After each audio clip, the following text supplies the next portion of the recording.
প্রথমে ধুয়ে রাখা মাংসের মধ্যে দিয়ে দেবো পরিমাণ মতন লবণ, হলুদ গুঁড়ো, টক দই ও সর্ষের তেল। এরপর এটাকে ভালোভাবে মেখে আমরা ঢেকে রাখবো কিছুক্ষণের জন্য।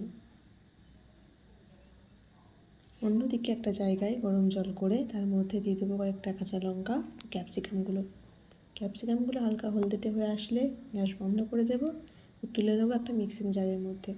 এর সঙ্গে মেশাবো পেঁয়াজ কুচি, আদা কুচি, রসুন কুচি, কাজু বাদাম এবং টমেটো।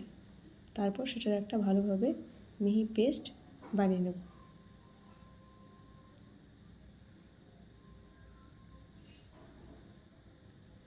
অন্যদিকে প্রকৃতির মাঝে কড়াই বসিয়ে দিয়েছি উনুনে, দিয়ে দেবো সর্ষের তেল। তার মধ্যে দেবো কয়েকটা গোলমরিচ, একটু এলাচ, কয়েকটা কাঁচা লঙ্কার কুচি ও পেঁয়াজ কুচি। এরপর ভালোভাবে নাড়তে থাকবো। দিয়ে তার মধ্যে দিয়ে দেবো সেই মশলার পেস্ট, সেটাকেও ভালোভাবে নেড়ে নেব।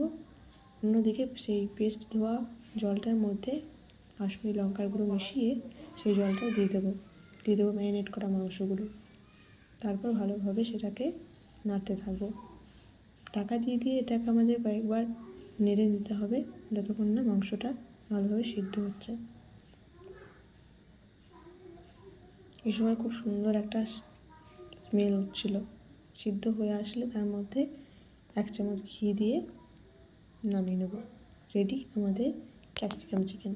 আপনারাও অবশ্যই এবার বানিয়ে খাবেন, খুব সুন্দর হয়েছিল খেতে।